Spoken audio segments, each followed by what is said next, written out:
إن إبراهيم كان أمة قانتا لله حنيفا ولم يك من المشركين شاكرا لأنعمه اجتباه وهداه إلى صراط مستقيم وآتيناه في الدنيا حسنة وإنه في الآخرة لمن الصالحين ثم أوحينا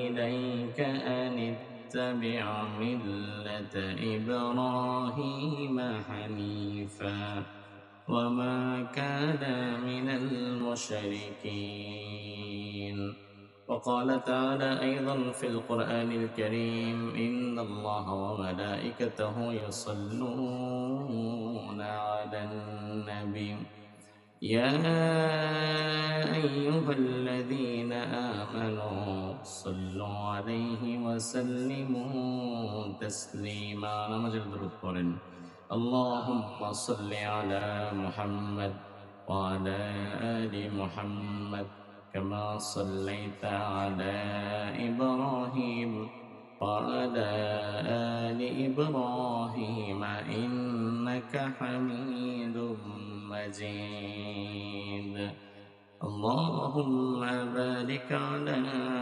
محمد وعلى آل محمد كما باركت على إبراهيم وعلى آل إبراهيم إنك حميد مجيد বাহিরে ছেলেরা কথা বলছে, এটা একটা একজনকে থামান। সকল প্রশংসার একমাত্র মালিক কে? এতগুলো মানুষ আল্লাহর নাম নিলেন, আল্লাহর নাম নিতে কি বগাবাড়ির মানুষের কষ্ট হয়? তাহলে কি একটু লজ্জা লাগে নাকি? তাহলে নিঃসংকোচে নির্ভয়ে জবাব দিন, সকল প্রশংসার একমাত্র মালিক কে? সে আল্লাহর জন্য প্রশংসা করছি, আমরা পড়ছি আলহামদুলিল্লাহ। পড়েন আল্লাহু আকবার কাবীরা ওয়ালহামদুলিল্লাহি কাসীরা সুবহানাল্লাহি বুকরাতাও ওয়া আসীলা। আমরা প্রশংসা করলাম কার? খুশি না বেজার? সবাই খুশি। তাহসিনুল কোরআন ইন্টারন্যাশনাল মাদ্রাসার হাফেজ ছাত্রদের পাগড়ি প্রদান উপলক্ষে প্রথম বার্ষিক ওয়াজ দোয়া মাহফিল। আল্লাহ সুবহানাহু ওয়া তাআলা আজকের এই সুন্দর আয়োজনকে কবুল করুক। পাগড়ি প্রদান করেছেন আমার সম্মানিত উস্তাজে মুহতারাম হযরত মাওলানা ইসমাইল সাহেব। কথা বলেছেন মুফতি মীর বাহাউদ্দিন সাহেব, মুফতি আরিফুল ইসলাম আনসারী সাহেব, মুফতি আবু হানিফ ইসহাকি সাহেব, মুফতি আলমগীর হোসেন সাহেব। যত ওলামায়ে কেরাম কথা বলেছেন, সকল ওলামায়ে কেরামের সঠিক কথাগুলোর উপরে আল্লাহ তাআলা আমাদের আমল করার তৌফিক দান করুক। এবং অতিথিবৃন্দের জায়গায় অনেকের নাম আছে, সময় সংক্ষিপ্ততার কারণে নামগুলো করতে পারলাম না। আমরা দোয়া করি আজকের এই সুন্দর মাহফিলটি বাস্তবায়নে অর্থ দিয়ে, সময় দিয়ে, শ্রম দিয়ে, মেধা দিয়ে পরিশেষে উপস্থিত হয়ে আমরা যারা এখানে আলোকিত করেছি, আল্লাহ সুবহানাহু ওয়া তাআলা যেন আজকের এই আয়োজনকে আমাদের সবার জন্য নাজাতের ওসিলা বানিয়ে দেয়। আরো জোরে কোন সুপ্রিয় ভাইরা আমার, বাংলাদেশ খুব কঠিন এবং ভয়াবহ একটি সময় এখন পার করছে। এই জন্য আজকের আলোচনার মধ্য দিয়ে বর্তমান প্রেক্ষাপটের গুরুত্বপূর্ণ কিছু ইনফরমেশন, গুরুত্বপূর্ণ কিছু কথা আমি আপনাদের সামনে তুলে ধরব এবং কঠিনতম পরিস্থিতির মাঝে আমাদের কি করণীয়, আমাদের কি বর্জনীয়, সে কথাগুলো কোরআনে কারীমের আয়াতের মধ্য দিয়ে আমরা আমাদের আলোচনার মধ্যে তুলে আনবো, বলি ইনশা। যেহেতু কোরআনে কারিমের কিছু আয়াতে কারিমা আমি আপনাদের সামনে তেলাওয়াত করেছি, সেখান থেকে শাব্দিক তর্জমা করে এরপরে আমরা আমাদের মূল আলোচনায় চলে যেতে চাই। যেহেতু আমি অল্প সময় কথা বলার মানুষ, বেশি রাত করে কথা বলি না, এজন্য আমি গত 2 দিন ছিলাম চট্টগ্রাম। যে চট্টগ্রাম থেকে ভয়াবহতা এখন ছড়িয়ে যাচ্ছে, সেখানে আমি গত 2 দিন অবস্থান করেছিলাম। কক্সবাজার থেকে গতকাল রাত্রে মাহফিল শেষ করে রওনা দিয়েছি। আজকে ঢাকায় এসেছি, সকাল প্রায় 9টা-10টা বেজে গেছে। আবার আগামীকাল চলে যাবো জয়পুরহাট। যেহেতু আপনাদের চাইতে আমি খুব বেশি ক্লান্ত শারীরিক এবং মানসিকভাবে, এই জন্য আমি ভূমিকায় একটি কথাও না বলে অল্প কিছু সময় কোরআন এবং সুন্নাহ থেকে কিছু কথা বলার জন্য চেষ্টা করব। এখন আমি যদি কোরআন এবং সুন্নাহ থেকে সরাসরি কিছু কথা বলি, সে কথাগুলো শোনার মতো ধৈর্য, সহ্য, শক্তি, সাহস, সময় আসলিয়ার মানুষের হবে কি ইনশাআল্লাহ? হবে? আল্লাহ তাআলা আমাদেরকে কবুল করুক, বলি আমিন। আল্লাহ রাব্বুল আলামিন কোরআনুল কারীমের সূরাতুন নাহল, এই সূরা নাহলের 120 থেকে নিয়ে 123 নম্বর আয়াত পর্যন্ত 4টি আয়াতে কারিমা আমি আপনাদের সামনে তেলাওয়াত করেছি। আল্লাহ রাব্বুল আলামিন শুরুতে আয়াতের মাঝে বললেন, ইন্না ইব্রাহিমা কানা উম্মাতান কানিতান লিল্লাহি হানিফা। দুনিয়ার মানুষ, তোমরা কি আমার ইব্রাহিমরে চেনো নাকি? আমার ইব্রাহিম এমন ব্যক্তি, তিনি নিছক কোনো মানুষ নয়, বরং আমার ইব্রাহিম হচ্ছে একাই একটি জাতির মতো শক্তিশালী। সুবহানাল্লাহ বলবেন না? অনেক সময় আমরা কথা প্রসঙ্গে বলি, আমাদের নেতারে চেনো নাকি? কি হয়েছে তোমার নেতার? কারে আমার নেতার যে শক্তি, যেই ক্ষমতা, যেই পাওয়ার, একাই 100। একাই 100 বলতে ওই নেতার 100টা হাত কিংবা 100টা মাথা নাই।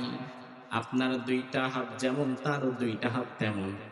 কিন্তু একাই 100 বলার মানে হচ্ছে 100 জন মানুষ যেটা করতে না পারে, তিনি তা করার ক্ষমতা রাখে।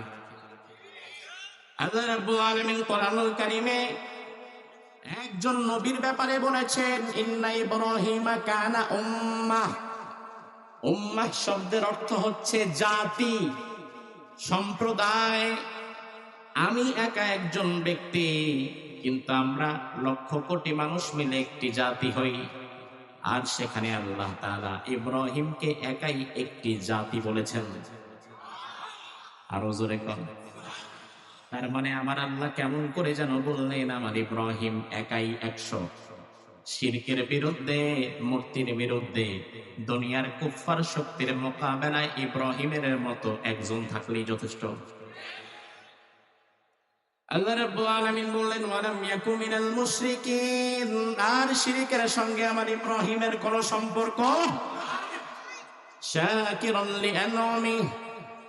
আমি আমার ইব্রাহিমকে যত নিয়ামত দিয়েছি, আমার ইব্রাহিম নিয়ামত পাওয়ার পরে অকৃতজ্ঞ হয়ে যায় নাই, বরং আমার ইব্রাহিম নিয়ামত পাওয়ার পরে কৃতজ্ঞ বান্দার পরিচয় দিয়েছে।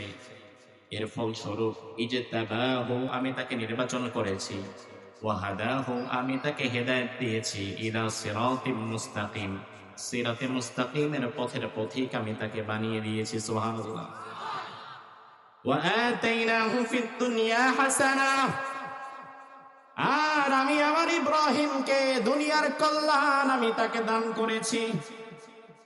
ওয়া ইন্নাহু ফিল আখিরাতি লামিনাস সালিহিন।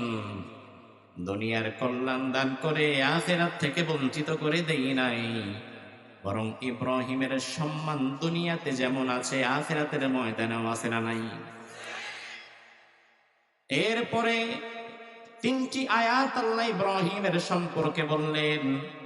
এবার আল্লাহ তাআলা আখিরি জামানার পয়গম্বর নবী মুহাম্মদুর রাসূলুল্লাহকে ডিরেক্টলি অ্যাড্রেস করলেন। এবার 4 নম্বর আয়াতে আল্লাহ বললেন, সুম্মা আওহাইনা ইলাইক। ও নবী, এবার আমি আপনার প্রতি ওহী করলাম, আদেশ দিলাম, ইত্তাবি' মিল্লাতা ইব্রাহিম হানিফা। আমার ইব্রাহিম যেই ধর্মের মধ্যে ছিল আমার ইব্রাহিমের চলার পথটা যেমন ছিল, ও নবী আপনি নিজেও আমার ইব্রাহিমের মিল্লাতকে অনুসরণ করেন। আল্লাহ তাআলা বিশ্ব নবী মুহাম্মদুর রাসূলুল্লাহকে ইব্রাহিমের পথ অনুসরণ করতে বলার মধ্য দিয়ে বুঝিয়ে দিয়েছেন বিশ্ব নবী একাই অনুসরণ করবে না, বরং আমরা যারা তার উম্মত আমাদেরও আমাদের বাবা ইব্রাহিমের মিল্লাত অনুসরণের দরকার আছে না নাই? আমার ভাইরা কথা তো কম বলবো, সময় অত কম, একটু মনোযোগ দিয়ে শুনবেন। আজকের মূল আলোচনায় আল্লাহ তাআলা জিনাকে হাইলাইটস করলেন, প্রধান আকর্ষণ বানালেন। তিনি একজন নবী, আর তিনার নাম হচ্ছে ইব্রাহিম আলাইহিস সালাম। কোরআনে আল্লাহ তাআলা অল্প কিছু নবীর কথা বলেছেন, অথচ দুনিয়ার জমিনে নবী আল্লাহ পাঠিয়েছেন লক্ষাধিক। অথচ কোরআনে লক্ষাধিক তো দূরের কথা, 100 নবীর কথাও কোরআনে নাই, 50 জন নবীর কথাও কোরআনে নাই। কোরআনে আল্লাহ তাআলা মাত্র বলেছেন কয়জন নবীর কথা? 25 জন নবীর নাম ধরে আল্লাহ কোরআনে কথা বলেছেন। এই কোরআনের মাঝে বহুল আলোচিত নবীদের মধ্যে ইব্রাহিম অন্যতম একজন। ইব্রাহিম আলাইহিস সালামের আলোচনা কেন করা দরকার? তার কারণ আমি দেখতে পাচ্ছি 4000 বছর আগে দুনিয়ার কুফফার শক্তি মুশরিকেরা যেমন গোটা সমাজ শিরকের দ্বারা নিমজ্জিত করে ফেলেছিল, তাওহীদের কোনো ঘ্রাণ ছিল না।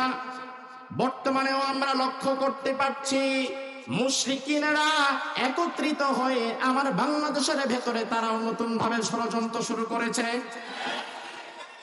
4000 বছর আগে আমাদের বাবা ইব্রাহিম মুশরিকদের মোকাবেলা যেভাবে করেছেন, আমাদের বাবাকে অনুসরণ করে ওইভাবে মোকাবেলা করার মতো আমাদেরও প্রস্তুতি নেওয়ার দরকার আছে না নাই? ও ভাই আমার, ইব্রাহিম কিন্তু শুধু নবী নয়, মুসা আলাইহিস সালাম নবী, তাকে আমরা নবী হিসাবেই মানি, এর চেয়ে বেশি সম্পর্ক তার সাথে আমাদের নাই। ঈসা আলাইহিস সালাম নবী, তাকে আমরা নবী হিসাবে মানি, কিন্তু এর চেয়ে বেশি সম্পর্ক তার সাথে আমাদের নাই। নূহ আলাইহিস সালাম নবী, তাকেও আমরা নবী হিসাবে মানি, তবে এর চাইতে বেশি সম্পর্ক তার সাথে আমাদের নাই। ইব্রাহিম আলাইহিস সালাম নবী, তাকে শুধু নবী হিসাবে মানলেই হবে না, বরং তার সাথে এখানে আপনারা যারা বসে আছেন আপনাদের আরেকটা সম্পর্ক আছে না নাই?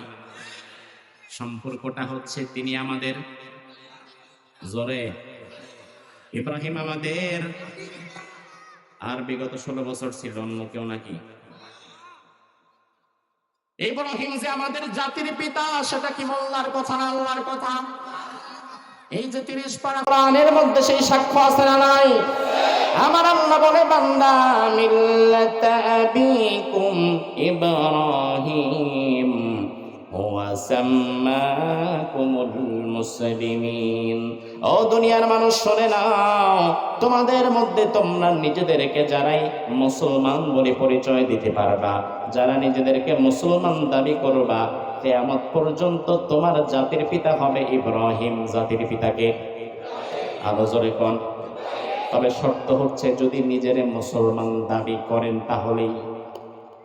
আর তুমি যদি ইব্রাহিমের বাদ দিয়া অন্য কারো বাবারে তোমার জাতির পিতা বানাতে চাও, আল্লাহর কথা মতো বোঝা যায় তোমার ঈমান তাই তো নাই। তুমি যদি মুসলমান দাবি করো, পিতার প্রশ্নে তোমাকে অনড় হতে হবে। দুনিয়া ধ্বংস হয়ে যেতে পারে, আমি মুসলমান যদি হই, আমার জাতির পিতার জায়গায় অন্য কাউকে বসাতে পারি না। কারণ ইব্রাহিম আমার কেমন পিতা? ইব্রাহিম শুধু আমার জাতির পিতা মুখে বললে হবে না, বরং আমি মনে করি ইব্রাহিমের সাথে আমার সম্পর্ক আমার রক্ত সম্পর্কীয় বাবার চাইতেও বেশি গভীর। আমার ভাইরা, বাবা প্রবাসে থাকে, সৌদি প্রবাসী, বিয়ে করেছে বগাবাড়িতে। এবার 2 মাসের ছুটি নিয়ে বগাবাড়িতে এসে বিয়ে করলো। আলহামদুলিল্লাহ, স্ত্রী গর্ভবতী হয়ে গেল, সন্তান গর্ভে চলে এসেছে। ইন দ্য মিন টাইম তার ছুটিও শেষ হয়ে গেছে। সন্তান গর্ভে রেখে আবার প্রবাসে চলে যায়, সন্তানের মুখটাও দেখতে পারে না, এমন প্রবাসী বাবাও আছে না নাই? প্রবাস থেকে 5-7 বছর পরে এই বাবা দেশে আসলো। এই 5-7 বছরে যে বাচ্চাটাকে মায়ের গর্ভে রেখে গিয়েছিল, এই বাচ্চাটা ধীরে ধীরে বড় হয়ে বোঝা শিখলো, কথা বলা শিখলো, কিন্তু একবারেও বাবাকে ফিজিক্যালি দেখলো না। 7 বছর পরে বাবা যখন দেশে আসলো, সন্তান তো জীবনে বাবারে কোনোদিন দেখেও নাই। এবার নানি পরিচয় করিয়ে দেয় যে বাবা এটা তোমার আব্বা। দাদি পরিচয় করিয়ে দেয়, আরে বাবা যাও বলে যাও, এটা তোমার আব্বা লাগে। মা বলে যাও তোমার আব্বু তোমার জন্য কি এনেছে দেখো। নানি, মামি, চাচি, দাদিরা যখন বলে দেয় এটা আমার বাবা, তখনই আমি নিশ্চিত হলাম যে এটা আমার বাবা। তাইলে এটা যে আসলে আমার বাবা, এই সাক্ষ্যটা দিয়েছে আমার নানি, চাচি, দাদি, মামি, খালা তারা। কিন্তু ইব্রাহিম যে আমার বাবা, সেই সাক্ষ্যটা আমার নানি, চাচি, মামিরা দেয় নাই। এই সাক্ষ্যটা স্বয়ং দিয়েছেন কে? ও মুসলমান, এবার জবাব দেন, দুনিয়াতে নানি, চাচি, খালা, মামির সাক্ষ্য বড় নাকি আল্লাহর সাক্ষ্য বড়? এই জন্য দুনিয়াতে আমার রক্ত সম্পর্কীয় বাবার সাথে আমার যে সম্পর্ক, ইব্রাহিমের সাথে সম্পর্ক তার চেয়ে গভীর, ঠিক কিনা? কারণ দুনিয়াতে স্বার্থের বিপরীতে গেলে বাবার হাতে ছেলে খুন হয়, এমন বাবাও আছে না নাই? দুনিয়াতে তুমি তোমার বাবারে অন্ধভাবে অনুসরণ করলে জান্নাত পাবা, তার কোনো গ্যারান্টি নাই। কিন্তু ইব্রাহিম তোমার এমন বাবা, যে বাবারে চোখ বন্ধ করে অনুসরণ করলে তোমারে যিনি জান্নাত দিয়ে দিতে পারে তিনি কে? এজন্য আমার ভাইরা, সেই ইব্রাহিমের ব্যাপারে আজকে আমি কথা বলতে এসেছি আপনাদের সামনে। ইব্রাহিম আলাইহিস সালামের ব্যাপারে আল্লাহ বললেন, ইন্না ইব্রাহিমা কানা উম্মাহ। আমার ইব্রাহিম যেন তেন মানুষটাকে মনে করবা না, বরং আমার ইব্রাহিম একাই ছিল একটা জাতির মতো শক্তিশালী। আল্লাহু আকবার। পুরা একটা জেনারেশন, গোটা দেশ, গোটা সমাজ, রাষ্ট্র, প্রশাসন সব একদিকে, শুধুমাত্র ইব্রাহিম বিপরীত দিকে।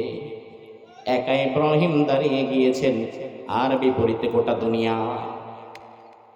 ইব্রাহিম আলাইহিস সালাম যখন রবের সন্ধান পেয়ে গেলেন, দাওয়াত দেওয়া শুরু করলেন সমাজে মূর্তি পূজার বিরুদ্ধে।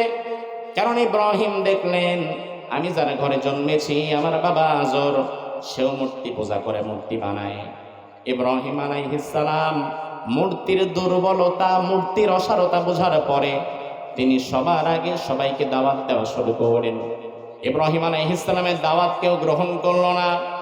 ইব্রাহিম আলাইহিস সালাম মনে মনে বললেন, তাল্লাহি লাআকিদান্না সালামাকুম বাদা আন তুওয়াল্লু মুদবিরিন। আমি এমন একটা কাজ তোমাদের মূর্তিদের সাথে করব, তোমরা মেলায় যাওয়ার পরে এমন কিছু কাজ আমি করব, যেই কাজ করার পরে তোমরা আবার আমার কাছে চলে আসবা। ইব্রাহিম আলাইহিস সালামের জাতির লোকেরা বাৎসরিক মেলায় চলে গেল একদিন। ইব্রাহিম আলাইহিস সালাম এই বিষয়টাকে সুযোগ বুঝে মূর্তির ঘরে ঢুকে গেলেন, যেখানে শত শত মূর্তি রাখা।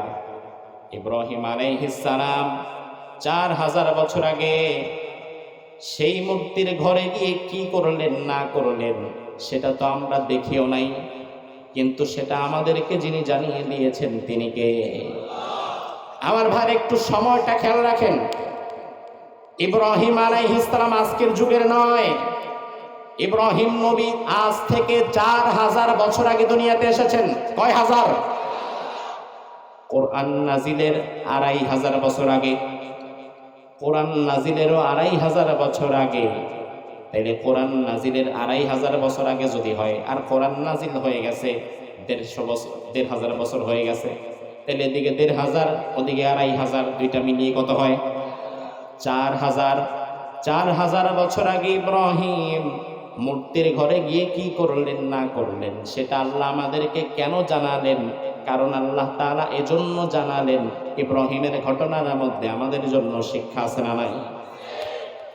ইব্রাহিম আলাইহিস সালাম মূর্তির ঘরে যখন গেলেন, দেখলেন অনেকগুলো মূর্তি রাখা। মূর্তির ঘরে যাওয়ার পরে হাজার হাজার শত শত মূর্তি যখন তিনি দেখলেন, আমাদের দেশে যারা মূর্তি পূজা করে, মূর্তির সামনে বিভিন্ন খাবার দেয়, কি দেয় না? কি দেয়? কি দেয়? প্রসাদ, কলা, দুধ। মূর্তি তো খায়। আপনারা খান? মিছা কথা পান কেন? মূর্তি খায় না ঠিক, কিন্তু মূর্তির খাবার চান্স পাইলে অনেক মুসলমানের পোলাপান যায় খায় ফেলে। আছে না নাই? হারাম। মূর্তির খাবার খাওয়া তোমার জন্য হারাম। রাসূল বলেছেন গায়রুল্লাহর নামে যা উৎসর্গ করা হয় তা খাওয়া মুসলমানের জন্য হারাম। ঠিক কিনা? যা পাবেন তাই খাবেন না, যা খুশি তাই বলবেন না। যা পায় তাই খায় তারে বলে ছাগল, আর যা খুশি তাই বলে তারে বলে পাগল। মানুষের জবানের বড় দাম। এই জবানটা এত দামি জিনিস, এই জবান কারো কারো জান্নাতে যাওয়ার কারণ হবে, আবার জবান কারো কারো জাহান্নামে যাওয়ার কারণ হয়ে যাবে। আমার ভাইরা, ইব্রাহিম আলাইহিস সালাম মূর্তির ঘরে গিয়ে দেখলেন মূর্তির সামনে দুধ কলা সব রাখা আছে। তিনি সবার আগে মূর্তিকে বললেন, অ্যাকশনে যাওয়ার আগে আগে প্রশ্ন করলেন। তিনি যখন খাবার দেখলেন প্রথমেই বললেন আলা তাকুলুন, কি ব্যাপার খাচ্ছ না কেন? এখন মূর্তি তো কথাও বলে না, খেতেও পারে না। ইব্রাহিম আলাইহিস সালাম বললেন মা লাকুম লা তানতিকুন, আরে বাবা খাবা না ঠিক আছে, তাহলে কেন খাবা না? অসুস্থ নাকি সেটা বলো। এখন মূর্তি খায়ও না, কথাও কয় না। আপনি দুপুরবেলা ঘরে এসেছেন, আপনার পোলাপান ভাত খাচ্ছে না, ছেলের সামনে তরকারি দিয়ে বসে আছেন, পোলা খায় না। এবার বললেন বাবা খাও না কেন, কি লাগবে, ডিম ভাইজা দেব নাকি? এখন ছেলে খায়ও না, আবার কেন খায় না কথাও বলে না, ধুম মেরে বসে আছে। তখন মেজাজ খারাপ হয়ে যায়। এখন না খাইলে কথাও যদি না কয় তাইলে 3 নম্বরে কিসের দরকার? ও বুঝেন তো তাইলে মাশাআল্লাহ। ইব্রাহিমের সন্তান না, বোঝা তো লাগে। ইব্রাহিম আলাইহিস সালাম দেখলেন খায়ও না, কথাও কয় না, বুম্বার মতো দাঁড়ায় আছে। ফাজালাহুম জুদাদা, হাতের মধ্যে একটা লম্বা কুঠার নিলেন, টাস টাস করে বাড়ি মারতে লাগলেন। ফাদরাবা দরবাম বিল ইয়ামিন, কোরআনে আল্লাহ বলেছেন ডান হাত দিয়ে মারা শুরু করলেন। আমি চিন্তা করলাম ডান হাত দিয়ে মারে কেন, বাম হাত দিয়েও তো মারতে পারতো। কিন্তু অবশেষে দেখলাম মারতে গেলে শক্তি সবচেয়ে বেশি পাই আমরা যে হাতে, সেটা কোন হাত? ইব্রাহিম আলাইহিস সালাম ডান হাতে ধীরে ধীরে ভাঙা শুরু করলেন। কোরআনে আল্লাহ বলেছেন ফাজালাহুম জুজাজা, জুজাজা মানে হচ্ছে টুকরা টুকরা, টুকরা টুকরা করে ফেললেন, সব ভেঙে তছনছ করে দিলেন। বড় কষ্ট লাগে তখন যখন চিন্তা করি আহারে আমার জাতির পিতা ইব্রাহিম তিনি মূর্তি ভেঙেছেন, আমার নবী মুহাম্মদুর রাসূলুল্লাহ কাবা ঘরে গিয়ে 360টা মূর্তিকে বাইরে বের করে ফেলে দিয়েছেন। যেই জাতির নবী মূর্তি ভেঙেছে, তাওহীদ প্রতিষ্ঠা করেছে, ওই জাতির লোকেরা এখন হিন্দু সাইজা আবার ক্ষমতায় ফিরে আসতে চায়।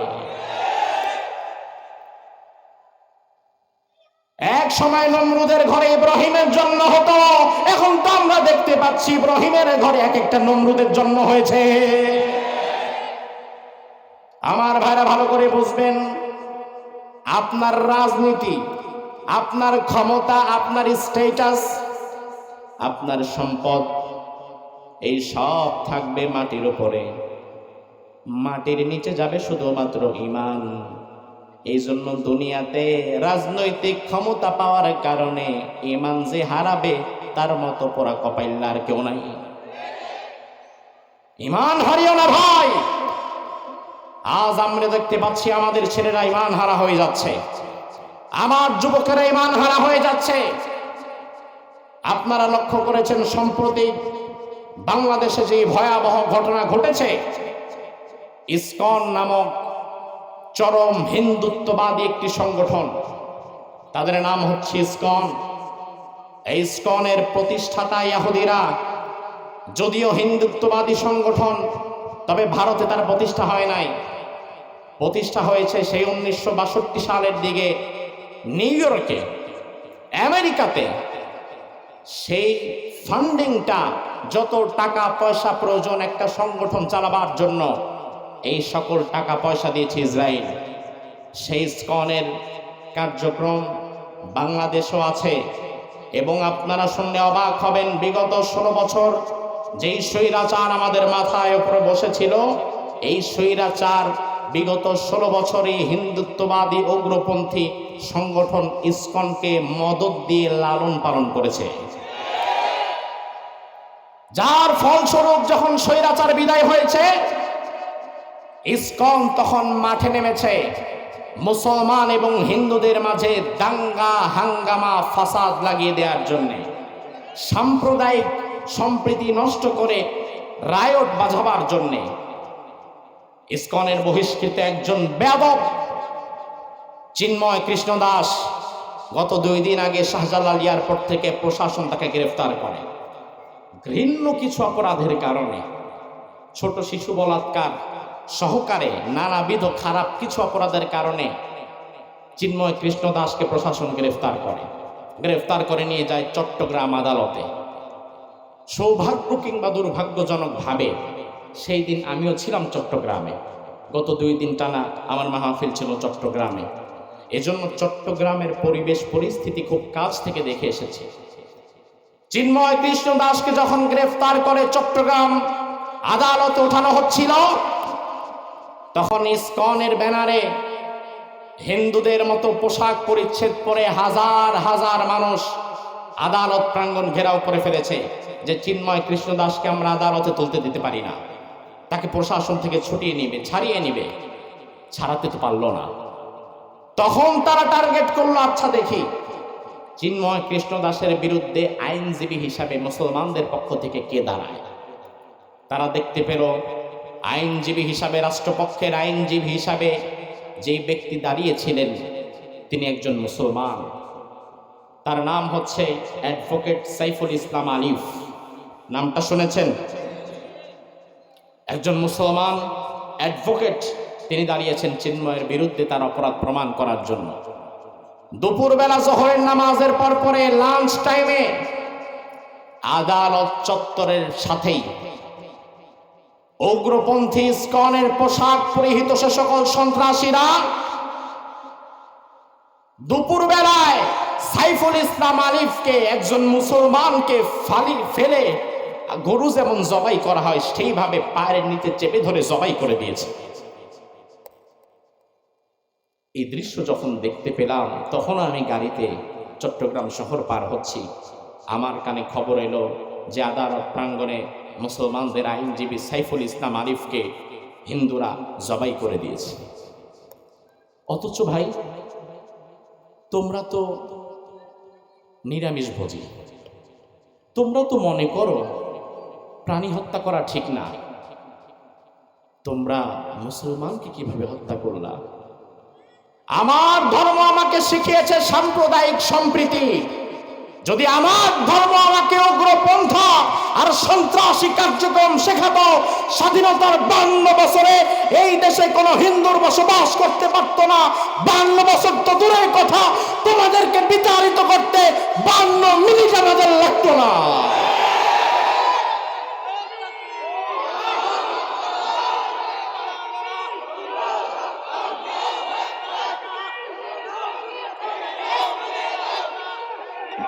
আমার ভাইরা শোনেন, কথা আছে, শোনেন, আগে শোনেন। এই খবর যখন আমার কানে আসলো আমি অবাক হয়ে গেলাম। চট্টগ্রামের মতো একটা জায়গা, এর উপরে আদালত প্রাঙ্গণ। ভালো করে কথাটা বুঝবেন, আবেগ দিয়ে না, বিবেককে কাজে লাগান। আদালত প্রাঙ্গণ আর আপনার ঘরের উঠান এক জিনিস না। আদালত প্রাঙ্গণ কোনটা? যেখানে 24 ঘন্টা প্রশাসন থাকে। কথা কন না? সিসি ক্যামেরা আছে না নাই? সিসি ক্যামেরা আছে, প্রশাসন আছে।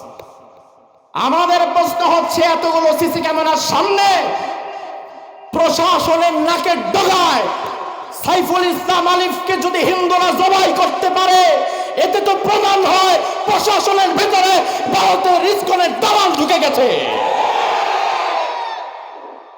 যদি ইসকনের দালাল না ঢুকতো তাহলে প্রশাসন কি করেছে? সেখানে আমার ভাইকে জবাই করেছে, প্রশাসন কি করেছে? এই জবাব প্রশাসনের দেওয়ার দরকার আছে না নাই? প্রশাসনের ভাইয়েরা সাবধান হয়ে যান। 5ই আগস্টের পরে কাজে ফিরতে আপনারা যেমন ভয় পেয়েছিলেন, এর কারণ হচ্ছে আপনারা এমন কিছু কাজ করেছেন যেই কাজের দ্বারা জনমানুষের কাছ থেকে আপনারা বিচ্ছিন্ন হয়ে গেছিলেন। এমন কিছু কাজ আপনারা করেছেন বাইপাইলে, এমন কিছু ভয়াবহ চিত্র আপনারা বাইপাইলে ঘটিয়েছেন। ছাত্রদেরকে গাড়ির ভেতরে তুলে জীবিত ছাত্রদেরকে আগুন লাগিয়ে দেওয়ার মতো বর্বরতা আপনারা আমাদের পাশে করেছেন, আমরা ভুলে যাই নাই। আজ যদি আপনারা আবারও ভারতের দালালি করতে চান আমাদের সাথে, বাংলাদেশের 18 কোটি মুসলমানের বিরুদ্ধে যান, বিশ্বাস করেন প্রশাসনকে আমরা চিনব না। মুসলমানদের বিরুদ্ধে যারাই যাবে, মুসলমান তাদেরকে বিতাড়িত করে আপনার সাথে দিল্লি পাঠিয়ে দিবে।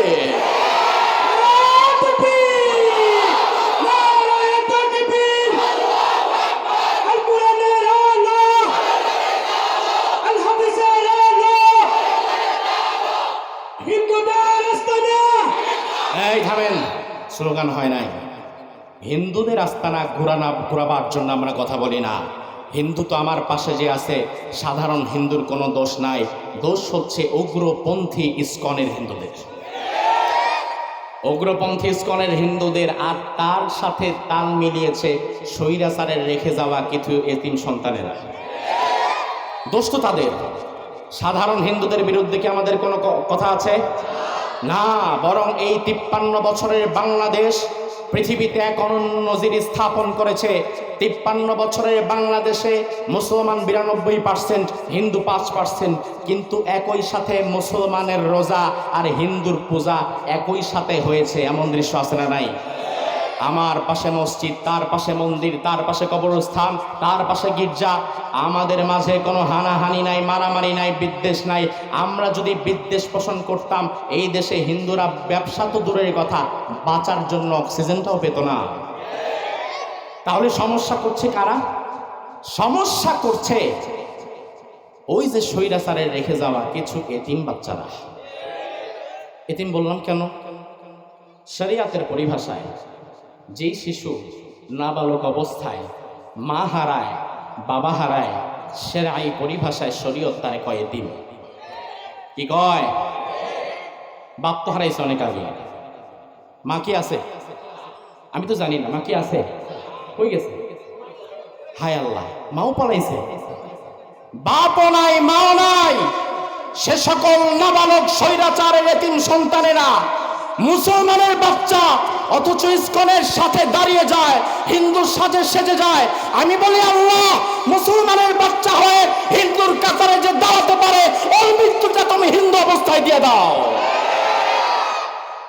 মুসলমান অবস্থায় মরার কোন অধিকার তোর নাই বেটা, লজ্জা নাই? তুই তো মুসলমান। রাজনীতি একদিকে ছেড়ে দিতে পারি, আমার ব্যবসা একদিকে ছেড়ে দিতে পারি, পুরা দুনিয়া একদিকে ছেড়ে দিতে পারি, আমার ইমানকে আমি কখনো ছাড়তে পারি না, ঠিক কিনা? কিন্তু যারা দুনিয়াতে রাজনীতি আর ক্ষমতার কাছে নিজের ইমানকে বিক্রি করে দেয়, আসলে আমরা যদি মুসলমান তাদেরকে বলি, আল্লাহর ভাষায় তারা কিন্তু মুসলমান হতে পারে। আমার ভাইয়েরা, কথা তো আরো বলবো, তবে ইব্রাহিম আলাইহিস সালামের দিকে তাকান। ইব্রাহিম আলাইহিস সালাম মূর্তির ঘরে গেলেন, সব মূর্তিগুলোকে চুরমাচুর করে ভেঙে দিলেন।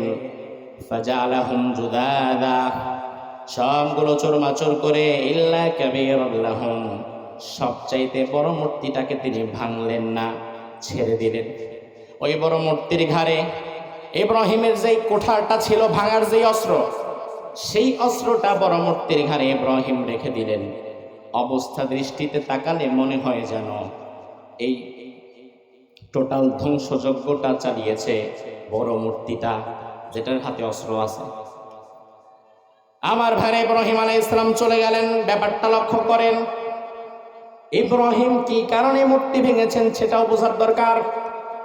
এই কথা শুনে আজকে আপনি আবার আপনার ঘরের পাশে গিয়ে মূর্তি ভাঙবেন, এটা ইসলাম শেখায় নাই। কারণ নবীর জন্য যেটা জায়েজ ছিল, উম্মতের জন্য সেটা জায়েজ না থাকতেও তো পারে। আমার ভাইরা, এবং পৃথিবীতে যুগে যুগে নবীদের শরীয়তের ভ্যারিয়েশন ছিল, পরিবর্তন ছিল। যেমন আদম আলাইহিস সালামের যুগে আপন ভাই বোন বিয়ে করা জায়েজ ছিল, বর্তমানে কি জায়েজ না হারাম? ইব্রাহিম মূর্তি ভেঙেছিলেন বিশেষ একটা প্রেক্ষাপটের কারণে। এই জন্য আপনি কিন্তু আবার আগামীকাল আপনার ঘরের পাশের মন্দিরে গিয়ে মূর্তি ভাঙতে পারবেন না। বরং আমার ইসলাম আমারে বলেছে ওয়ালা তাসুবুল্লাযীনা ইয়াদউনা মিন দুনিল্লাহ ফায়াসুবুল্লাহা আদওয়াম বিগাইরি ইলম। লক্ষ্য করে শুনেন মুসলমান, ইসলাম আমাকে বলেছে হিন্দুদের মূর্তি ভাঙা তো দূরের কথা, কোন মূর্তির নাম ধরে গালিও দেওয়া যাবে না। নিষেধ করেছেন কে? যদি প্রশ্ন করা হয় কেন নিষেধ, আল্লাহ উত্তরটা নিজেই দিয়ে দিলেন। আল্লাহ বললেন, বান্দা তুমি যদি ওদের দুর্গার নামে, রামের নামে, কৃষ্ণের নামে, তাদের যে প্রতিমাগুলো আছে তাদের নাম ধরে যদি তুমি গালি দাও, তাইলে ওই জাহেলেরা না বুঝে তোমার আল্লাহরেও গালি দিয়ে দিতে পারে। এই জন্য ওদের মন্দিরের মূর্তি ভাঙা তো দূরের কথা, গালিও দেওয়া যাবে না, শিখিয়েছে ইসলাম। এই জন্য আমার ভাইরা, বাংলাদেশে হিন্দুরা মন্দিরে মূর্তি পূজা করবে, তাতে আমাদের কোনো আপত্তি আছে নাকি? জোরে কোন, আমরা বাধা দিব নাকি? বাংলাদেশের হিন্দুরা মন্দিরে গিয়ে যদি একটার জায়গায় 100টাও মূর্তি বানায়, আমাদের কোনো আপত্তি, আমাদের কোনো বাধা নাই। কিন্তু আমাদের বাধা হচ্ছে মূর্তি থাকবে মন্দিরে, মূর্তি থাকবে মন্দিরে, পূজা হবে মন্দিরে, কিন্তু মূর্তিকে বাহিরে বের করে ভাস্কর্যের নাম নিয়া কারো বাপের মূর্তি বাংলাদেশের মানুষের ট্যাক্সের টাকায় রাস্তার পাশে বসাতে পারবা না। মূর্তিরে থাকুক, আপত্তি নাই, মন্দির পূজা হোক, তাতে আপত্তি নাই। তবে তুমি তোমার বাপের মূর্তি বানায়া ভাস্কর্যের নাম দিয়া মুসলমানদের সাথে যে পায়তারা করবা, এটা হতে দেওয়া যাবে? তো বাপের মূর্তি বানাইলে সমস্যা নাই, কিন্তু স্বামীর মূর্তি তো বানানো যাবে। কথা কন ও মুসলমান, বাপ হোক আর স্বামী হোক, সেটা যদি আমার নিজের বাবার মূর্তিও হয়, আপনি যদি মুসলমান হন সাপোর্ট করতে পারবেন না, ঠিক কিনা? ও আমার ভাইরা, লক্ষ্য করেন, বাংলাদেশের হিন্দুরা তাদের মন্দিরে মূর্তি পূজা করবে, একটার জায়গায় 100টা মূর্তি বানাবে, রোজা পূজা একসাথে চলবে, আমাদের কোনো আপত্তি নাই, আমরা বাধা দিব না। ঠিক একই ভাবে নরেন্দ্র মোদীর ভারতে মুসলমানেরা মাইকে আজান দিবে, নামাজ পড়বে, কোরবানির সময় গরু কেটে জবাই করে কোরবানি দিবে, ভারতের হিন্দুরাও যেন বাধা না দেয়। নাইলে আপনি খালি ধৈর্যের কথা আমারে বলেন কেন, যে ধৈর্য ধরেন, ধৈর্য ধরেন। ধৈর্য আমি আর কতকাল ধরবো? ধৈর্য তো এবার তাদেরও ধরা দরকার। ধৈর্যের সবক খালি আপনি আমারে দেন কেন? তাইলে তো বিষয়টা এমন হইয়া গেছে, মাইরও খাইলাম আমি, আবার মামলাও খাইলাম আমি, ঠিক না? যদি মাইর আমি খাই তাহলে মামলা তুমি খাও, যদি মামলা আমি খাই তাহলে মাইর তুমি খাও। এখন এতদিন মাইরও খাইছি আমি, মামলাও খাইছি আমি, এই দৃশ্য আর আমরা দেখতে চাই? ইব্রাহিম আলাইহিস সালাম মূর্তি ভেঙে চলে গেলেন। নমরুদ এসে যখন দেখলো একদম বিনাশ করে ফেলেছে, মূর্তির মন্দিরের কোনো অস্তিত্ব নাই, সব তছনছ করে ফেলা, নমরুদ তখন কি বলল সেটা আমার আল্লাহ কোরআনের মধ্যে তুলে দিয়েছেন।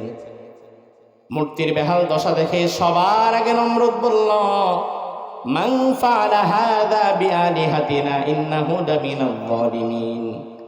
আমাদের মূর্তিগুলার সাথে এই দুর্ব্যবহার যে ব্যক্তি করেছে, আমি নমরুদ ফতোয়া দিলাম, ইন্নাহু, নিশ্চয়ই সে, লামিনাজ যালিমিন, জালিমদের অন্তর্ভুক্ত। আমার ভাইরা, এবার একটু ভালো করে বোঝেন, ইব্রাহিম কি জালিম নাকি নমরুদ জালিম? জোরে কোন। কিন্তু নমরুদ ফতোয়া দিছে জালিমকে। হ্যাঁ, নমরুদের ফতোয়ায় জালিম তো ইব্রাহিম। নমরুদ তো বলল আমার মূর্তিদের সাথে এই ব্যবহার যে করেছে ওই ব্যক্তি 1 নম্বরের জালিম। আমার ভাইরা, বিষয়টা অনেকটা হাস্যকর বটে। তার কারণ আমরা দেখেছি বিগত 16 বছর যারা ধর্ষণে সেঞ্চুরি করতে পারে, বিগত 16 বছর যারা দুর্নীতি করে বাংলাদেশটাকে ফুটা কলসি বানিয়ে দিতে পারে, যারা দুর্নীতি করে চুরি চামারি করে বাংলাদেশের পয়সা ভারতে নিয়ে চলে যায়, যারা দুর্নীতি করে বাংলাদেশের পয়সা বাহিরে নিয়ে বেগম পাড়ায় বাড়ি বানায়, তাদেরকে বলা হয় জনদরদি নেতা। আর যেই গোলাম 50 বছর কোরআনের তাফসীর করেছে, তারাই বানানো হলো চোর আর ধর্ষণকারী। বিষয়টা অনেকটা নমরুদের ফতোয়ায় ইব্রাহিম জালিম হওয়ার মতো। আমি তো অবাক হয়ে যাই, একটা পরে কিরে, নমরুদ তো 1 নম্বরের জালিম, কিন্তু নমরুদ ফতোয়া দেয় ইব্রাহিম লামিনাজ জালিমিন, জালিম হয়ে গেছে। তোমরা জাহাঙ্গীরনগরে 100 ধর্ষণ করেছো, তোমাদের সোনার ছেলে 100 ধর্ষণ করে সেঞ্চুরি করেছে, তারে ধরতে পারলা না। আর যেই বান্দা কোরআনের তাফসীর করেছে তারে ধর্ষণকারী বানাইলা। তাইলে বোঝা যায় বর্তমান যুগেও নম্রদের উত্তরসূরিরা আছে না নাই? মুসলমান উত্তরসূরি যদি নম্রদের থাকে, ইব্রাহিমের কি থাকতে পারে না? উত্তরসূরি কি শুধু নম্রদেরই হবে নাকি? বরং আমি তো মনে করি নমরুদ যদি মাথা চারা দেয় তখন ইব্রাহিমের সন্তানদেরও দাঁড়িয়ে যাওয়া দরকার। এবার নমরুদ বলল, আমাদের প্রতিমাগুলোর সাথে দুর্ব্যবহার কে করেছে ওই জালিমটাকে খুঁজে বের করো। গোয়েন্দা বিভাগকে দায়িত্ব দেয়া হলো। গোয়েন্দা বিভাগ আনাচে কানাচে খুঁজতে খুঁজতে শুনতে পেল। কি শুনতে পেল সেটাও কোরআনের মধ্যে আল্লাহ তুলে দিয়েছেন। গোয়েন্দা বিভাগের কাছে খবর আসলো, সামিআনা ফাতান ইয়াযকুরুহুম ইয়াকুলু লাহু ইব্রাহিম। লোকেরা বলল, আসলে ইদানিং এমন একজন যুবকের আবির্ভাব হয়েছে, যে যুবক আমাদেরকে সব সময় মূর্তির বিরুদ্ধে কথা বলে, এক আল্লাহর ইবাদতের জন্য কথা বলে। তাইলে মূর্তির বিরুদ্ধে কথা যে বলে, মূর্তি তো একমাত্র সেই ভাঙতে পারে, তারে ধরে নিয়ে আসেন। ইব্রাহিমকে ধরে আনা হলো। নমরুদ বলল, না, জেলখানার মধ্যে তার শাস্তি হবে না, তার শাস্তি হবে জনসম্মুখে। ফাতু বিহি আলা আয়ুনিন নাস, তার শাস্তি হবে জনসম্মুখে। হাজার লক্ষ লক্ষ মানুষকে ইরাকের বাবেল নগরীতে জড়ো করো, ওই জড়ো করে সেখানে ইব্রাহিমের শাস্তি হবে আড়ালে না, সবার সামনে। আমার ভাই, ইব্রাহিম আলাইহিস সালাম প্রথম যখন তিনি আল্লাহর সন্ধান পেয়েছিলেন, আল্লাহর সন্ধান পাওয়ার পরে তিনি হাটে মাঠে ঘাটে বাজারে যেখানে যাচ্ছিলেন, সেখানে আল্লাহর কথাগুলো বোঝানোর জন্য মানুষকে আবদার করছিলেন যে ভাই 2টা মিনিট সময় হবে নাকি? কিসের জন্য? ইব্রাহিম বলতো, ভাই রে শোনেন, 2টা মিনিট সময় আমার দেন, আমার কথাটা একটু মনোযোগ দিয়ে শোনেন। আমি আপনাদেরকে এক আল্লাহর কথা বলছি, মূর্তি অসার, মূর্তির কোনো ক্ষমতা নাই, নমরুদের কোনো ক্ষমতা নাই। এই কথাগুলো জোর করে করে ইব্রাহিম মানুষের কাছে বলতো। আমার ভাইরা, জোর করে বলার মধ্যে গুরুত্ব থাকে না, গুরুত্ব হয় তখন যখন আপনি জানতে চাইবেন আমার কাছে। যেমন আজকে যদি এই যে হাজার মানুষ এখানে বসে আছেন, বিষয়টা যদি এমন না হতো, আমি যদি হঠাৎ করে আগামীকাল দিনের বেলায়, আগামীকাল সকালে, দুপুরে কিংবা ভোরে রাতে একটা সময় এসে আপনার ঘরে যাইতাম, গিয়া বলতাম, ভাই কেমন আছেন? ভালো, আপনারা তো চিনলাম না। আমি যদি বলতাম, ভাই আমার চেনার দরকার নাই, আমি আপনারে 10 মিনিট ওয়াজ করব, আপনি কি শুনবেন? শুনবেন নাকি? দৌড়ো মিয়া, আপনি বলবেন, না রে মিয়া, আর কাম নাই নাকি আমার, যান পরে এসেন, মাফ করেন, ভিক্ষা চাইলে যেমন আমরা কই মাফ করেন, জোর কইরা কিসের ওয়াজ? কিন্তু আপনারা যেহেতু দাওয়াত দিয়ে আমাকে এখানে এনেছেন, এখন কথা শোনার দায়িত্ব আপনাদের নিজেদের, এই জন্য আপনারা সবাই বসে আছেন। ইব্রাহিমের আগে বারবার নিজে থেকে যাইতো, ভাই একটু শোনেন, আমি একটা কথা বলি আপনাদেরকে, নমরুদ আসলে সত্য না, মূর্তি সত্য না, সত্য কে? কেউ শুনতো না। দুরুমিয়া যান পরে আসেন, ভালো লাগতেছে না। এজন্য ইব্রাহিম বললেন, দাঁড়াও, এমন কিছু করব, ফাজালাহুম জুদাদান ইল্লা কাবীরান লাহুম লাআল্লাহুম ইলাইহি ইয়ারজিউন। এমন কিছু তোমাদের সাথে আমি করব, যেটা করার পরে তোমাদের ঘরে গিয়া দাওয়াত দেওয়ার দরকার নাই। এমন কিছু কাজ করব, যেটা হওয়ার পরে তোমরা নিজেরাই আমার কথা শোনার জন্য আমারে খুঁজবা। মাহফিলটা তোমরাই করবা, খারাপ খালি খেলাটা দেখাই। এজন্য ইব্রাহিম আলাইহিস সালাম মূর্তি ভাঙলেন, যেন মূর্তি ভাঙ্গার কারণ সম্পর্কে জানার জন্য সবার আগ্রহ জন্মায়, সবাই যেন শুনতে আসে ইব্রাহিমের কাছে। ইব্রাহিমকে সবার সামনে নিয়ে যাওয়া হলো। ইব্রাহিম মনে মনে কয়, আল্লাহ আমি তো এটাই চাইতাম, এতদিন তো আমার কথা শুনতা না, আজকে আমি বক্তা হইয়া কথা বলবো, তোমরা সবাই শুধু শুনবা। ইব্রাহিমকে নিয়ে যাওয়া হলো মূর্তির ঘরে, গিয়ে বললে, ইব্রাহিম মান ফাআলা হাযা বিআলিহাতিনা, এই যে মূর্তিগুলোকে টুকরা টুকরা করে ভেঙেছে, কে? তুমি ভাঙছো নাকি? ইব্রাহিম বললেন, বাল ফাআলা, আমি ভাঙছি। কইছে কে? কোনো প্রমাণ আছে? না। কেউ দেখছে? না। তাহলে আমি ভাঙছি বললো কে? বাল ফাআলা, বরং আমার তো মনে হয় এই ভাঙ্গা গোড়া সব কাণ্ড ঘটাইছে বড় মিয়া, যার হাতে আসলে লাঠিটা আছে। ফাসআলুহুম, তারে জিজ্ঞেস করো, দেখো সে বলে কি না। আমার ভাইরা এবার সবাই বললে, ইব্রাহিম তুমি তো ভালো করেই জানো তারা কথা বলতে পারে না। ইব্রাহিম বলল, কথা বলতে পারে না এমন জিনিসের ইবাদত যারা করে তারা মূর্খ, ভালো মানুষ না। দেখেন ইব্রাহিমের প্রথম যুক্তি। ইব্রাহিম দেখলো সবাই একটু চিন্তায় পড়ে গেছে, কথা তো ঠিক, আমাদের চাইতো দেখি এই মতের ক্ষমতা কম। ইব্রাহিম আলাইহিস সালাম তাদেরকে বললেন, 2 নাম্বার আরেকটা যুক্তি তোমাদেরকে দেই, শোনো। এই মূর্তির মন্দিরে মূর্তির সংখ্যা বেশি না আমি ইব্রাহিমের সংখ্যা বেশি? আপনারা কোন কার সংখ্যা বেশি? মূর্তির। কারণ মূর্তি মিনিমাম 50টা 100টা, আর ইব্রাহিম কয়জন? ইব্রাহিম বললেন, ভাই দেখো 100টা মূর্তি আমি যদি ভেঙেও থাকি, 100টা মূর্তি আমি ইব্রাহিমের হাত থেকে নিজেদেরকেই বাঁচাতে যদি না পারে, তাহলে কিয়ামতের ময়দানে আল্লাহর দরবারে তোমরা তাদেরকে কিভাবে আশা করো? এরা তো আমার হাত থেকে নিজেদেরকে বাঁচাতে পারে না, তাইলে তোমাদেরকে বাঁচাবে কিভাবে? ইব্রাহিমের কথা শুনে সবাই কি করবে? আমার আল্লাহ কোরআনের মধ্যে বললেন, সুম্মা নুকিসু আলা রুউসিহিম, একদম নিচের দিকে তাকায় আছে, মাথা উপরের দিকে ছিল এখন নিচের দিকে চলে গেছে। ইব্রাহিম আলাইহিস সালাম বললেন, উফিল লাকুম ওয়া লিমা তা'বুদুনা মিন দুনিল্লাহ ফালা তাকিলুন, তোমরা যার ইবাদত করো তার জন্য আমার পক্ষ থেকে দুঃখ করা ছাড়া আর কিছুই নাই। সব বাদ দাও, সব ছেড়ে দাও, নমরুদকে ছেড়ে দাও, মূর্তিকে ছেড়ে দাও, এ সকল কিছু ছেড়ে এক আল্লাহর ইবাদত করতে হবে। ইবাদত করতে হবে কার? ও মুসলমান জবাব দেন, গোলামি করতে হবে কার? সব জায়গায় কার? আমরা বিগত দিনে দেখেছি একটা দল 41 সাল পর্যন্ত ক্ষমতায় থাকার জন্য তারা গোলামি আল্লাহর বাদ দিয়া দাদা বাবুদের করেছিল। টার্গেট একটাই 41 সাল। কথা শুনলে তো মনে হতো 41 সাল পর্যন্ত যেন আজরাইলেও তারা সেটিং দিয়ে রাখছে। আজরাইলও বুঝি আসবে না, 41 সালের টার্গেট নিয়ে তারা বসেছিল। থাকতে পেরেছে? কথা বলেন, পেরেছে? আজ যখন আমার ভাই সাইফুল ইসলাম আলিফ চট্টগ্রামে শহীদ হয়ে গেছে, ইসকনের বিরুদ্ধে গোটা বাংলাদেশ যখন ক্ষোভে ফুঁসে উঠেছে, ওই মুহূর্তে আমাদের আশা ছিল বাংলাদেশের বড় বড় উল্লেখযোগ্য রাজনীতিবিদদের পক্ষ থেকেও ইসকনকে নিষিদ্ধ করার মতো একটা দাবি আসা। এটা আমাদের আশা ছিল, এটা আমাদের চাওয়া ছিল, আমাদের কামনা ছিল। কিন্তু আমরা দেখতে পেয়েছি আগামীতে ক্ষমতায় আসার জন্য যারা আট ঘাট বেটে রেডি হচ্ছে, ওই দলের নেতারা ইসকনের বিরুদ্ধে, প্রথম আলোর বিরুদ্ধে, ডেইলি স্টারের বিরুদ্ধে, সাইফুল ইসলাম আলিফের হত্যাকাণ্ডের বিরুদ্ধে ইসকনকে নিষিদ্ধ করার জন্য একটা বিবৃতি দেওয়ার সাহস তারা পায় নাই। কারণ তারা চিন্তা করেছে ইসকনের হাত অনেক দূর পর্যন্ত, আমরা যদি এখন ইসকনের বিরুদ্ধে কথা বলি তাইলে হয়তো ভারত আমাদের আর ক্ষমতায় আসতে দিবে না।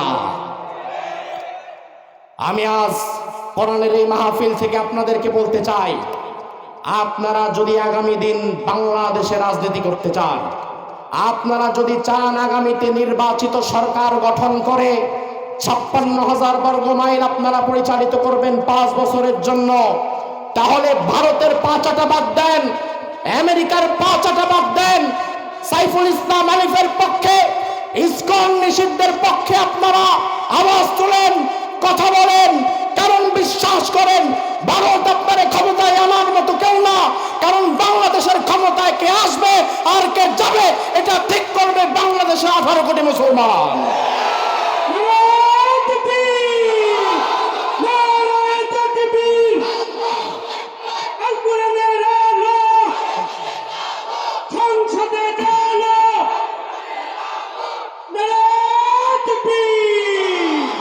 ওই মিয়া, পাগল হইছো তুমি?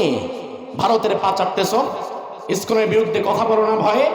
তুমি তো ভাবছো ভারত তোমার ক্ষমতায় তুলে দিবে। আরে পাগল, এত সস্তা পাগল হইও না, ডেট ওভার খাইও না।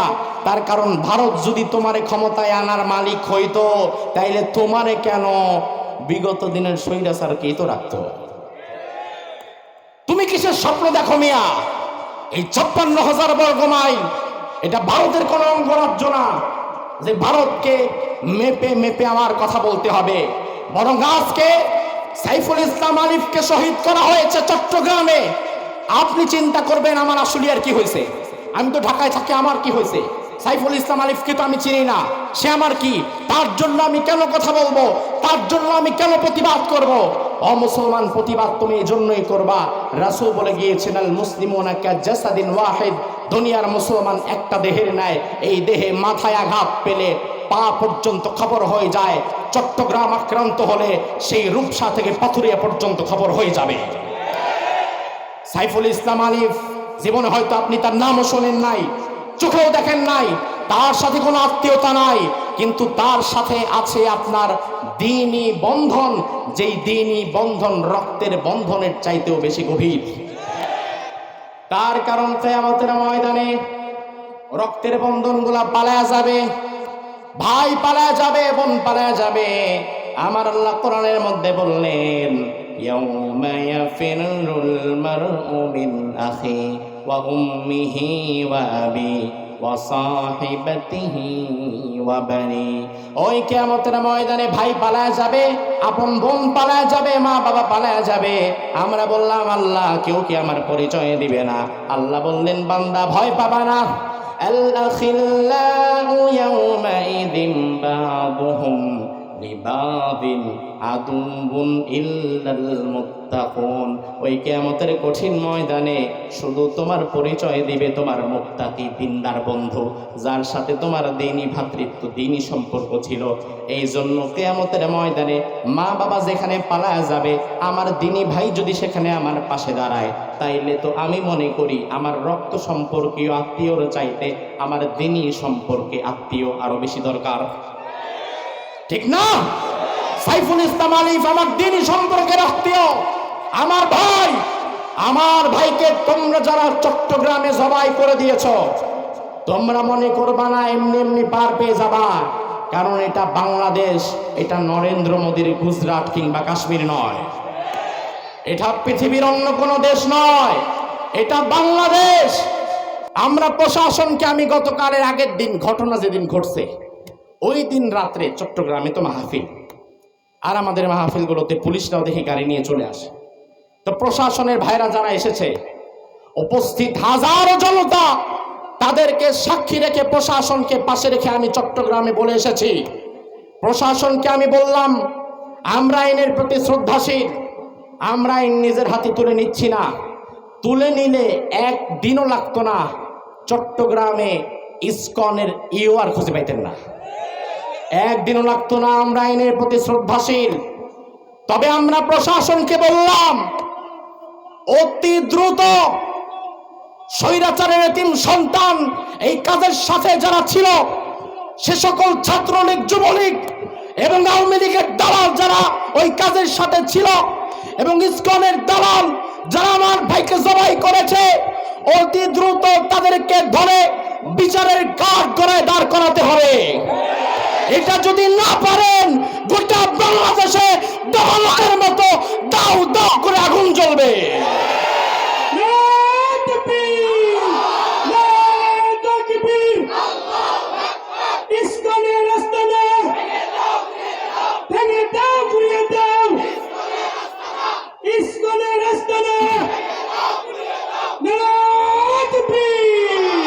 সর্বশেষ কথা শুনে যান, সর্বশেষ কথা বলে দিয়ে যাই, আবার কোনোদিন দেখা হবে কিনা জানি না, সর্বশেষ কথা আপনাদের কাছে বলে দিয়ে যাই।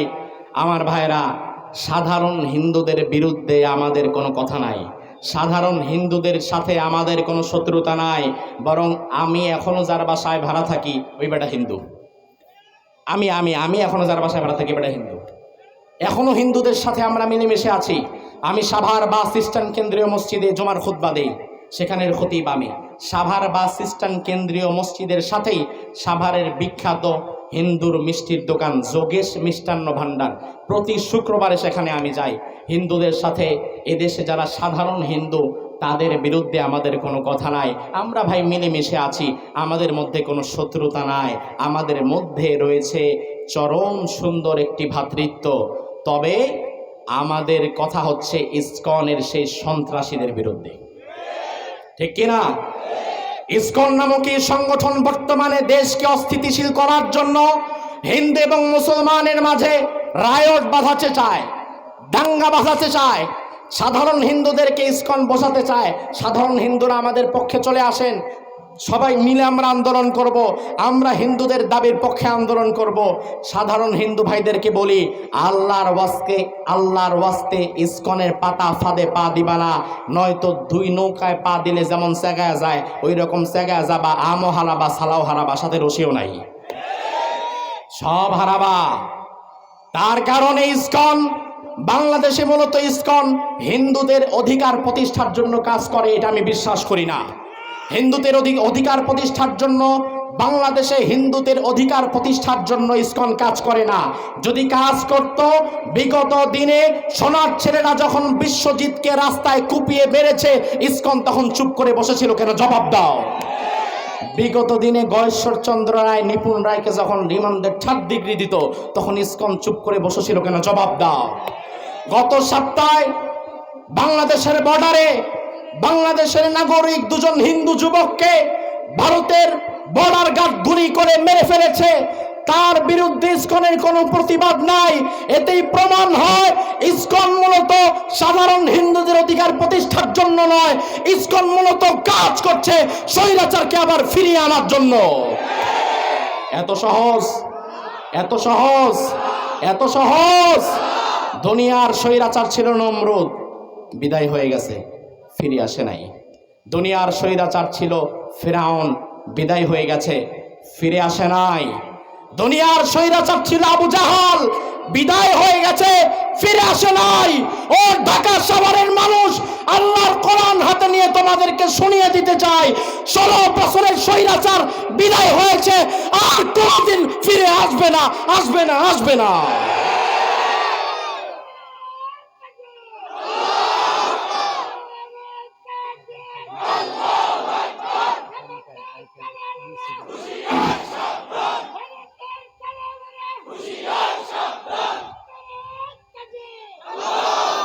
বাংলাদেশে বসে ভারতের দালাল যদি কেউ হয়, আমরা কি তার পক্ষে থাকতে পারি?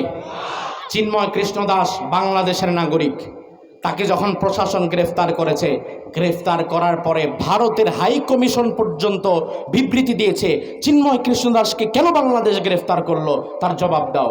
আরে আজব বিষয়, বেটা তো আমাদের দেশের, তুমি কথা বলো কেন?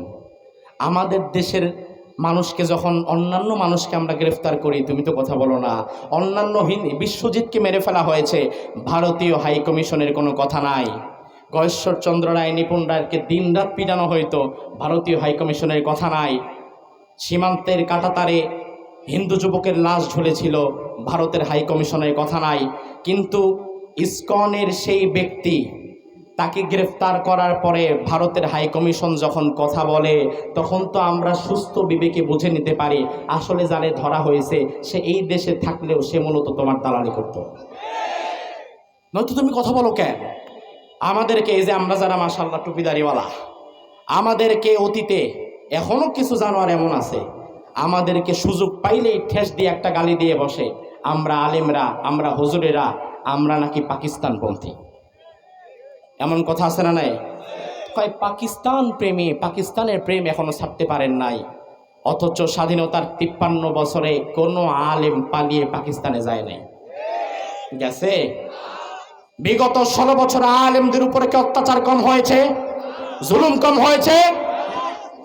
বড় বড় আলেমদেরকে দিনের পর দিন নির্যাতন করা হয়েছে রিমান্ডে, তাদের ঘর বাড়ি তছনছ করে দেওয়া হয়েছে, দিন নাই রাত নাই, আলেমেরা ভয়ে আতঙ্কে থাকতো। একজন আলেমও তার মাতৃভূমি বাংলাদেশ ছেড়ে পাকিস্তানে পালায় নাই। আর তোমরা মাশাআল্লাহ বৃষ্টি আসার আগে ছাতা নিয়ে দিল্লির দিকে দৌড়াও, তাহলে পাকিস্তানপন্থী আমি হইলাম কিভাবে? আরে আমি তো আলেম। এই বাংলাদেশে আমার উপর অত্যাচার করা হয়েছে, নির্যাতন করা হয়েছে।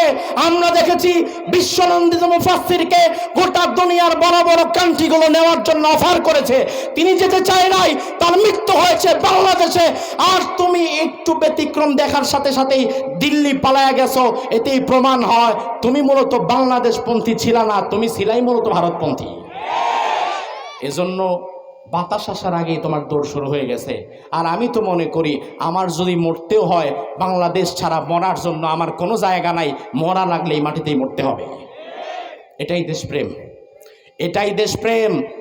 দেশপ্রেমিক হচ্ছে তারা পরিবেশ পরিস্থিতি যতই খারাপ হোক না কেন, যাওয়ার জন্য মরার জন্য কোনো জায়গা নাই, দেশেই তাদেরকে মরা লাগবে। আর যারা পরিবেশ পরিস্থিতি খারাপ হইলেই কানাডায় দৌড় দেয়, দিল্লিতে দৌড় দেয়, ভারতে দৌড় দেয়, রাশিয়ায় চায়নায় দৌড় দেয়, আমেরিকায় দৌড় দেয়, এরা কোনো দিনও দেশকে ভালোবাসতে পারে না। আমার ভাইরা, সর্বশেষ কথা আপনাদেরকে বলতে চাই, ইসকন নামক সন্ত্রাসী সংগঠন নিষিদ্ধ করা হোক, এটা কি আপনারা চান? ও মুসলমান, সর্বশেষ কথা জবাব দাও, তোমরা কি চাও? এই শোনেন, ইসকনের এটা নিষিদ্ধ হবে, এটা আমি নিশ্চিত। এটা বন্ধ হবে একদিন, আজকে না হোক কালকে, এটাও আমি নিশ্চিত। ইসকনের পতন হবে এই জমিনে, এটাও আমি নিশ্চিত। তার কারণ 16 বছরের স্বৈরাচারকে কোনোভাবেই বিদায় করা যাচ্ছিল না। অবশেষে স্বৈরাচারের বুলেটের সামনে রংপুরের এক যুবক দাঁড়িয়ে গেল। কি নাম? এই সপ্তাহে শনি কিংবা রবিবারে তার বাড়িতে মাহফিল ছিল, আবু সাইদের বাড়িতে, রংপুরে আমার মাহফিল ছিল। সেখানে আমি বলেছি, আবু সাইদরা মরে না। শহীদরা কি মরে? শহীদরা কি মরে? গতকাল চট্টগ্রাম থেকে যখন আমি মাহফিল করে আসছিলাম, আমাদের কিছুক্ষণ আগেই একই রাস্তায় রওনা হয়েছিল সার্জিস আলম, আর কে আরেকটা ছেলে, হাসানাত আব্দুল্লাহ। সার্জিস আলম আর হাসানাত আব্দুল্লাহ, আমি যেই রাস্তায় ছিলাম একই সাথে আমাদের কিছু পূর্বে তারা রওনা হয়েছে। তাদেরকে গাড়ি চাপা দিয়ে হত্যা করার চেষ্টা করা হয়েছে। আপনারা কি শুনেছেন, দেখেছেন? গাড়ি চাপা দিয়ে সার্জিস আলম আর হাসানাত আব্দুল্লাহকে হত্যা করার চেষ্টা করা হয়েছে। আমরা প্রশাসনকে বলবো, আপনারা সার্জিস আলম আর হাসানাত আব্দুল্লাহর নিরাপত্তার ব্যবস্থা করেন। কারণ বর্তমানে আমরা দেখতে পাচ্ছি যুবকদের মধ্য থেকে এই দুই যুবক, তারা নিরপেক্ষভাবে সব সময় ন্যায়ের পক্ষে কথা বলে, ইসলাম এবং মুসলমানদের পক্ষে তারা কথা বলে। আর উপদেষ্টা পরিষদে যাদেরকে বসিয়েছেন, সবাই খারাপ বলবো না, তবে সবাই ভালো এটাও বলতে পারি না। কথা কি বোঝেন? কথা কি বুঝেন? উপদেষ্টা পরিষদে কিছু রাম আর বামকে বসানো হয়েছে, যারা কোনো কাজের না। বাংলাদেশ গোল্লায় গেলেও তাদের মুখ থেকে কোনো টুল শব্দ বের হয় না। ওই সমস্ত মানুষদের নিরাপত্তা বাদ দিয়ে হাসানাত আব্দুল্লাহ আর সার্জিস আলমের নিরাপত্তা দেওয়া দরকার। ও মুসলমান, আপনাদেরকে সর্বশেষ কথা বলে বিদায় হয়ে যায়। রংপুরের আবু সাইদ রক্ত দিয়েছে, ওই রক্তের বিভীষিকায় স্বৈরাচারের বিদায় হয়েছে, ওই রক্তের বিভীষিকায় স্বৈরাচারের পতন হয়েছে, ঠিক কিনা? আবু সাইদ রংপুরে রক্ত দিয়েছে, আবু সাইদের রক্তে স্বৈরাচারের যেভাবে পতন হয়েছে, আমার ভাই শহীদ সাইফুল ইসলাম আলিফকে জবাই করা হয়েছে। আমি বিশ্বাস করি সাইফুল ইসলাম আলিফের রক্তে ইসকনের পতন হবে, ইসকনের পতন হবে, ইসকন বিদায় হয়ে যাবে। তবে সেই বিদায়ে আপনার ভূমিকা কি সেটা আল্লাহ দেখতে চায়। সেই বিদায়ে তোমার ভূমিকা কি সেটা তোমার রব দেখতে চায়। দেখাতে পারবেন? কাজ করতে পারবেন? জোরে কোন কাজ করতে পারবেন? এই অপশক্তিরা যদি গৌর গোবিন্দের ভূমিকায় রাস্তায় নামতে পারে, তাহলে আমাদেরকে শাহজালালের ভূমিকায় রাস্তায় নামতে হবে। এই অপশক্তি যদি, ইসকনের অপশক্তি যদি আবু জেহেলের ভূমিকায় রাস্তায় নামতে পারে, আমাদেরকে ওমর ফারুকের ভূমিকায় তাদেরকে রুখে দিতে হবে। এই ইসকনের অপশক্তি যদি নমরুদের ভূমিকায় রাস্তায় নামতে পারে, ইব্রাহিমী চেতনায় উজ্জীবিত হয় ইসকনের কবর রচিত করে যাওয়ার জন্য রাজপথে কারা কারা আগামীকাল নামতে পারবা? দুই হাত তুলে আল্লাহরে দেখাও।